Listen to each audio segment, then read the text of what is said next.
The other stone enders in this area were very heavily restored, so a lot of the changes over time have been scraped from the building. There's so much left here that is original to the building, but also original to the time periods where it's changed, from the timber framing to the mantelpieces to the moldings to the plasterwork. Finding all of that intact in a building this age is really very rare, and that really showcases the history of the building and the history of the people who lived here, and that's really important. When I moved to Rhode Island, this was one of the first houses that I came to, and I had worked with old buildings before, but this was the first stone ender I had ever been to, and I didn't know much about the style, so at the time it seemed normal to me. This is the Valentine Whitman house, originally built in 1696. It had a major transformation in 1820 when it was turned from a grand single family into 3 apartments. So it's Rhode Island's first triple-decker, if you will, first triple family. After 1820, the building was basically unchanged. What's amazing about this house is that it had so little intervention. This might be the earliest plastering here. This house didn't have pipes running through it, running baseboard all the way around, so it didn't really have anything for us to start fresh with without having a big impact. There really wasn't anything for us to take over in terms of a heating system. We often replace older systems. Yeah, exactly. But generally, we're not the first system. So, That's it. That's what's crazy great about this place. So with all the restrictions in a house like this, Unico is the only product that we work with, delivering the utmost comfort for the client at the lowest operating cost, which is what everybody's looking for today. A house like this, it becomes a great opportunity to say, well, how can we create a modern expectation and not have an impact on the integrity of the building at all? When I look and see the Unico ducts and things that are in the ceilings or the floors, even as a preservationist, you're seeing that have such a small impact on fabric that's already there. You take all these things apart and you're left with probably 3 dozen screw holes and about, 15 or 20 2-inch holes.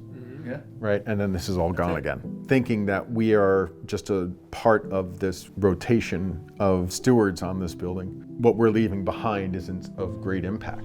It's one of those preservation conundrums because you don't want to disturb anything that's significant by age, but at the same time, this building has evolved.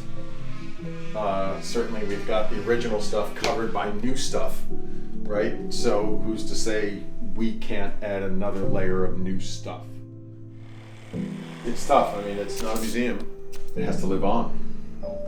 From 1820, maybe we went out 5/8, 3/4 of an inch. Well, you can see the cut in the mortise. The headless hand could have killed this building in 3 hours. I mean, you could have torn out walls, trim, doors, and thrown them all in the dumpster in a matter of hours. We took a year to figure out what we were going to keep and how we were going to present it. This wasn't a mad rush through the building. This wasn't impulsive. Going through the whole process of making these decisions based on new life for the house, all of the plumbing, the HVAC, the electrical, how it was all going to fit and still honor the historic fabric of the building was really an amazing experience. It was a really, really hard project to do because we weren't just modernizing a building or creating a museum. We were doing both, right? So how do you stitch together that you're going to respect and care for all of the original or intact objects that have been placed and made in this building for the 320 years that it has lived?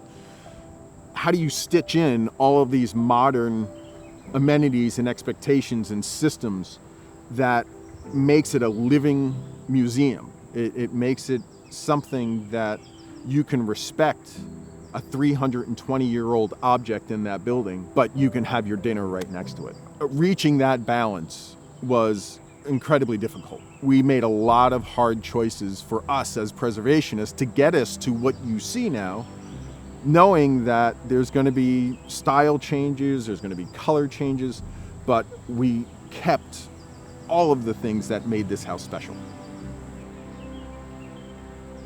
I love that the floors slope, and I love the weird nooks and crannies, and I love the way the house feels big and small at the same time, because the rooms just keep on going and you don't quite know where you are.